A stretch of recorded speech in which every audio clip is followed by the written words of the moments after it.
ఈ రోజే డౌన్లోడ్ చేయండి. మీ ఫేవరెట్ షోస్ చూడండి. పాపం శౌర్య జాలేస్తోంది. అందుకేనా ఇంత జాలీగా తాగుతున్నావు? ఇష్టమైన వాళ్ళు కష్టాల్లో ఉంటే ఈ గుండె తట్టుకోలేదు, అందుకే తాగుతున్నాను. ఓహో.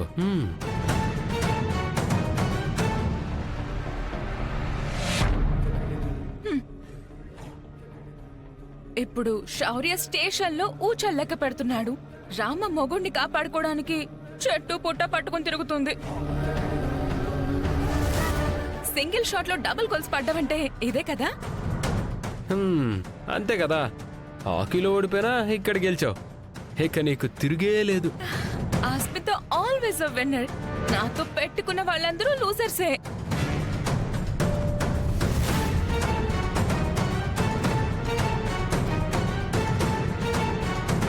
అంటే ఇదంతా చేసింది మీరా?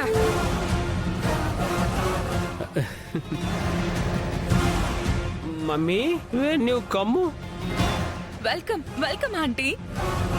నేను కమ్మన్లే కానీ ఏంటి నేను విన్నది నిజమేనా? మందు మీద ఒట్ట ఆంటీ, పచ్చి నిజం. మీ కొడుకుని జైలుకు పంపించింది మేమే.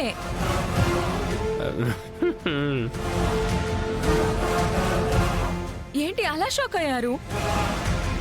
నేను ఈ ఇంటికి వచ్చిందే మీ కొడుకు కోసం కదా. వాడి నుంచి రామాని వేరు చేసి నువ్వు పెళ్లి చేసుకోవడానికి కదా. ఆ అవకాశం వాళ్ళకి ఇవ్వలేదు కదా.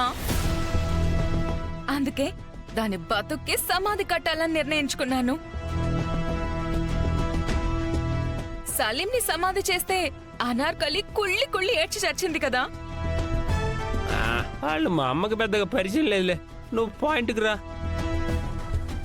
సర్లే ఆంటీ, స్ట్రైట్ గా చెప్తున్నాను. ఏం చేసైనా ఆ రామలక్ష్మిని కుళ్ళి కుళ్ళి ఏడ్చేలా చేయాలి. అదే నా ప్లాన్. అయినా వాళ్ళంటే నిప్పులు చెరిగే మీకు ఒళ్ళంతా చెమటలు పడుతున్నాయంట ఆంటీ. భయమా, బాధ? ఓ, పెద్ద కొడుకుతో ఉన్న అనుబంధమా? అనుబంధం లేదు, వాడి బొందా లేదు. కానీ మరీ ఇలా కేసులో ఇరికించి జైలు పాలు చేయడం అంటే. పాలిచ్చి పెంచిన తల్లిలా ఫీల్ అవ్వకండి. ఇలాంటి కేసుల్లో ఇరుక్కుంటేనే భవిష్యత్తు శూన్యమవుతుంది. ఇప్పుడు ఆ రామలక్ష్మి ఉత్తమ భార్య అవార్డు గెలుచుకోవాలనే ఆరాటంలో ఎలాగైనా తనని కాపాడాలని ట్రై చేస్తుంది. దానికున్న ఒకే ఒక్క దిక్కు మొక్కు అన్ని వాళ్ళ నాన్న రఘురాం గారే కదా. చచ్చినట్టు దాని కన్న తండ్రి దగ్గరకు వెళ్తుంది. దేహి అని అక్కడికి వెళ్ళినా వాళ్ళ నాన్నగారు దీనికి సహాయం చేయరు. కూతురు కష్టాల్లో ఉన్నారని అడిగితే ఏ తండ్రి అయినా ఎందుకు సాయం చేయడు? ఆయన గారు నీతికి నిజాయితీకి పెట్టింది పేరు కదా. కన్న కూతురైనా సరే కారణం తెలుసుకున్న తర్వాతే కరుణిస్తారు ఆ రఘురాం గారు. కాబట్టి నేను చెప్పినట్టు మీరు చేయండి. దానికి సాయం అందకుండా ఏం చేయాలో నేను చెప్తాను. ఫోన్ చేయండి.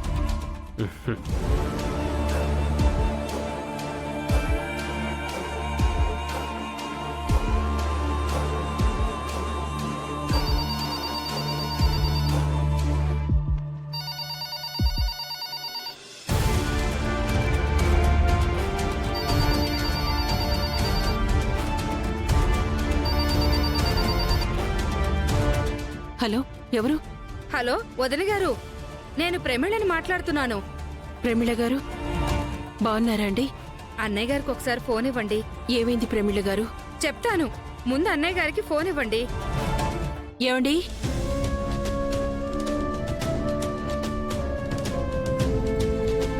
ఎవరు? ప్రమీళ గారు ఫోన్ చేశారు, మీతో మాట్లాడాలట. చెప్పమ్మా, ఎలా ఉన్నారు? అయ్యో చెప్పండి. ఏం చెప్పమంటారు? రాహు వచ్చి నిండుగా వెలిగే చందమామని మింగేసినట్టుంది ఈ ఇంట్లో శౌర్య పరిస్థితి.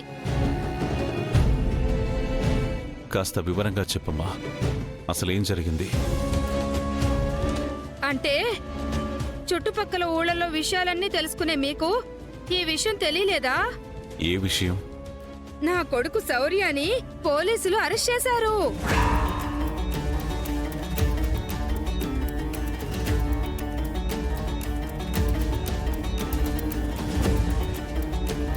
పోలీసులు శౌర్యని అరెస్ట్ చేశారా? ఎందుకు? వీడు మీలాగే గుణంలో పురుషోత్తముడు, దానం చేయడంలో కర్ణుడు కదా. ఎవరికో బ్యాంకులో షూరిటీ ఇచ్చాడంట. ఇప్పుడు ఆ డబ్బులు కట్టమని బ్యాంకు వాళ్ళు ఒత్తిడి చేస్తుంటే డబ్బు కోసం వీడి కాలేజీలో ఎగ్జామ్ పేపర్ లీక్ చేశాడంట.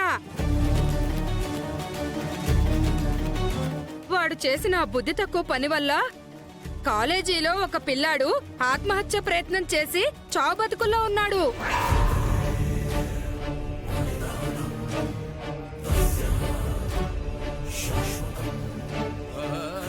అంత పెద్ద నేరం చేసి పిల్లల జీవితాలతో ఆడుకున్నాడని పోలీసులు అరెస్ట్ చేశారు.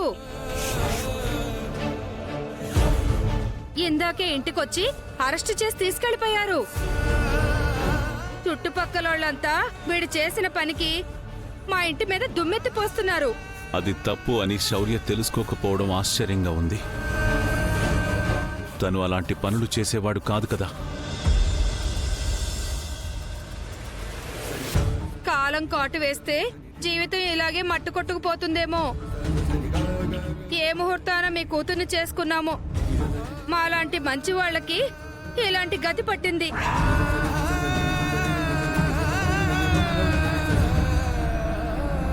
నా కొడుకు మీ కూతుర్ని పెళ్లి చేసుకుని జైలుకు వెళ్లాల్సి వచ్చింది. కల్లో కూడా చీమకు హాని చెయ్యనివాడు ఇలాంటి పనికి పాల్పడ్డాడు. అంతా మీ కూతురు చలవే. ఆవిడ గారు వీడి జీవితంలోకి వచ్చిన వేళ విశేషం.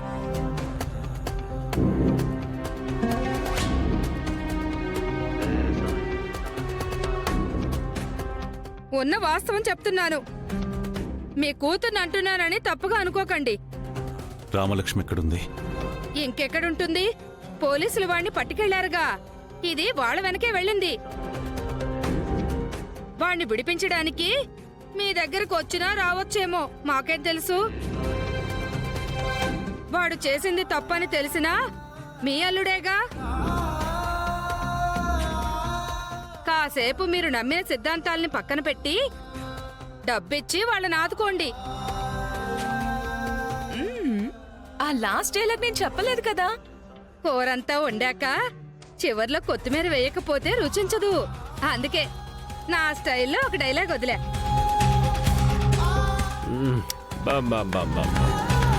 మా అమ్మ కూడా బాగానే యాక్ట్ చేస్తుంది. అత్తయ్య, మీరు సూపర్ అంటే సూపర్ గా చేశారు.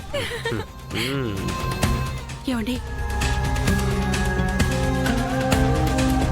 ఏమైందండి?